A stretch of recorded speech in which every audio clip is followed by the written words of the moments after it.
Manuprāt, mums nav jātērē 16 miljoni, lai apkalpotu dažus simtus patvērumu meklētājus vai imigrantus, kā mēs vēlamies teikt, no tuviem austrumiem un Āfrikas. Labāk šo naudu novirzīt, lai daudzas latviešu ģimenes izvēlētos palikt Latvijā, nevis doties uz ārzemēm. Tas ir jautājums par prioritātēm. Vai joprojām uzskatāt, ka Latvijai tad nav jāiesaistās bēgļu programmā? Es domāju, ka mums nav jāpārņem šie patvērumu meklētāji no citām Eiropas Savienības valstīm. Kāpēc? Tāpēc, ka arī šis process izmaksā astronomisks naudas summas, lai pārvietot vienu personu no Turcijas uz Latviju, vienu personu, tas izmaksā aptuveni 3000 eiro.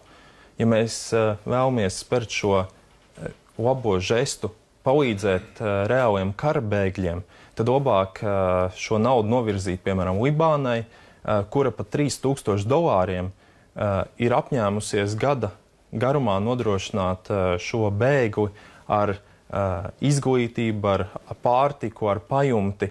Tās ir nesalīdzināmas naudas summas.